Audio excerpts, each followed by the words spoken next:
Everyone, कैसे हो आप सभी। मैं आशा करती हूँ आप सभी अच्छे होंगे। तो आपको सभी को पता है यूपीएससी का एग्ज़ाम होगा है, सभी बच्चों ने अपना अपना रिव्यू डाल दिया है।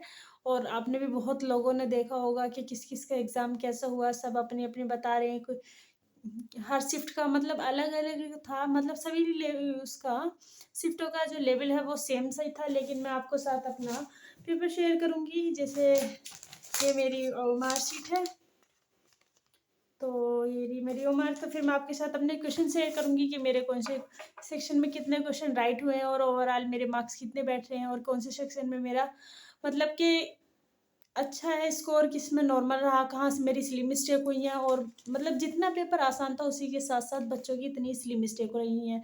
तो आप में से किस किस बच्चे की मतलब बहुत छोटे छोटे से पॉइंटों पे मेरी तरह गलती हो गई है, जिससे मतलब सात सात 7-8 क्वेश्चन ऐसे ही रॉन्ग हो गए। बहुत सारे बच्चों के साथ तो एक टाइम मैनेजमेंट की प्रॉब्लम भी आई है कि टाइम मैनेजमेंट नहीं हो पाया। और वह टाइम मैनेजमेंट ना होने की वजह से वह पूरे 160 गोले भी फिल नहीं कर पाए।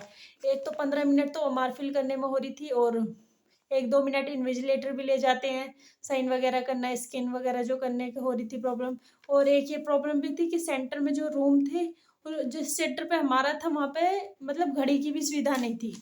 सेंटर के अंदर बार बार टाइम पूछ स्टूडेंटों को अंदर अलाउड नहीं था कि घड़ी लेके जाएं, तो बाहर बाहर बार बार पूछना पड़ा था। तो उस वजह से भी बहुत ज़्यादा प्रॉब्लम हो रही थी। चलो छोड़ो, ये तो सभी की नॉर्मल सी एक है, सभी के साथ बहुत सारे सेंटरों पे थी ये प्रॉब्लम। तो मैं आपके साथ अपने दिखाऊंगी मेरा मतलब कैसा हुआ एग्ज़ाम। और तो देखो, ये है पेपर मेरा था 14 की सेकंड शिफ्ट।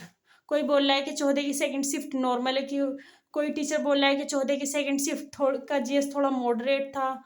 तो मैथ और रीजनिंग तो सभी की नॉर्मल थी। कोई अब देखते हैं जो ऑफिशियली आंसर की आती है उसमें किस किस तरीके से क्या होता है। और 14 की शिफ्ट में एक दो क्वेश्चन जो है वो थोड़ा डाउट में जा रहे हैं, मैं आपको वे भी दिखाऊंगी। तो फर्स्टली आते हैं हम हिंदी। तो पहले मैंने अटेम्प्ट की थी हिंदी। देखो, जितना पेपर आसान होता मोस्टली बच्चों के साथ इतनी ही स्लिम मिस्टेक होती है, जैसे मेरे साथ हुई है। तो जैसे हिंदी आ गई है, हिंदी में पहला क्वेश्चन था अखिल घर के आंगन में खेलता है। तो इसमें क्रिया बताई, मैंने इसमें ही गलती कर दी थी, मेरा यही गलत हो गया था। तो इस तरीके से ये हिंदी का था। मैंने अपने जो मतलब मैंने एग्जामपुर से चेक किया। आप किस किस ने कहाँ कहाँ से चेक किया प्लीज़ कमेंट में ज़रूर बताना। और तो इस तरीके से मैंने हिंदी में मेरे 28 मार्क्स बैठे हैं हिंदी में मेरे। ये रहे 28 मार्क्स बैठे हैं। तो फिर आता है सेकेंडली जीएस। तो जीएस में भी मेरा मोस्टली देखो, एक क्वेश्चन था कि राष्ट्रपति चुनाव में मतदान के लिए अयोग्य होता है यदि वह राज्य विधान परिषद का सदस्य है। आंसर ये था, लेकिन मैंने फर्स्टली टिक कर लिया, लेकिन ओमार में करते में मेरे से ये गलत फिल हो गया। तो इस तरीके से बहुत सारी सिली मिस्टेक हो गई है बच्चों से। तो इस वजह से बोल रहे हैं कि टीचर, बहुत से टीचर बोल रहे हैं, बहुत से बच्चे बोल रहे हैं, पता नहीं ये बच्चे सच बोल रहे हैं झूठ बोल रहे हैं कि हमारे 140 आ रहे हैं, 147 आ रहे हैं। इस तरीके से अनएक्सपेक्टेड। और बच्चे तो कमेंट में ये भी बता रहे हैं कि हमारे तो 400/400, पता नहीं कैसे पॉसिबल है। तो मतलब जिस लेवल की सभी ने बच्चे ने मैथ्स की तैयारी की थी, मूल विधि सबने इतनी पढ़ी थी, उस लेवल की मूल विधि नहीं पूछी गई।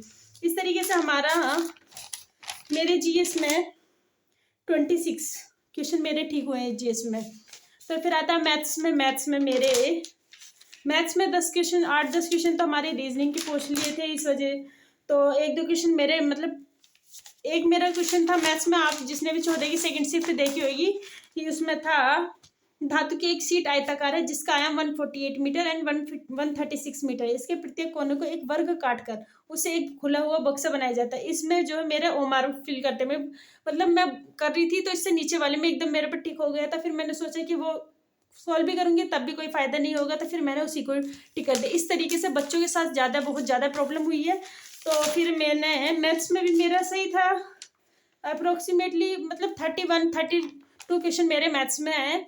तो फिर रीजनिंग में मेरे 2-3 स्लिम मिस्टेक हो गई हैं। और एक क्वेश्चन तो मैंने मतलब पूरा सॉल्व कर लिया था। इसमें उदय की सेकंड शिफ्ट में जो है डीआई बेस्ड जो था रीजनिंग में काफ़ी पूछा गया था। इस तरीके से एक ही क्वेश्चन था, आपने सबने देखा होगा। तो इसमें जो ये कोई लाइन थी 2021 में सबसे अधिक पेंसिल बेची गई है कौन सी कंपनी ने, तो मैंने ये क्वेश्चन ना पढ़ के ऊपर वाली इससे पूरा डाटा निकाल लिया। इस वजह से मेरे सेकंड कंपनी आई, जबकि मुझे आंसर नीचे वाली ये पूछ के 1 लाइन क्वेश्चन था, मतलब विद इन द सेकंड का था। तो इसमें मेरा क्वेश्चन का आंसर कंपनी 5 आना था, लेकिन मैंने कंपनी 2 पूरा ओवरऑल डाटा से एनालाइज कर लिया। 1-2 मिनट यहाँ खर्च भी हुए और तब भी क्वेश्चन मेरा सही नहीं हुआ। इस तरीके से मेरे 115 क्वेश्चन मेरे ठीक बैठ रहे हैं। और देखते हैं अब क्या होता है। कोई बोल रहा है कि सही है, कोई बता रहे हैं कि नहीं है, लेकिन आंसर की आ जाएगी तब पता चलेगा, क्योंकि अभी 4 शिफ्ट है तो नॉर्मलाइजेशन भी होगा। देखते हैं नॉर्मलाइजेशन में मार्क्स बढ़ते हैं या घटते हैं। तो कोई मतलब 50-50 हो रहा है मामला।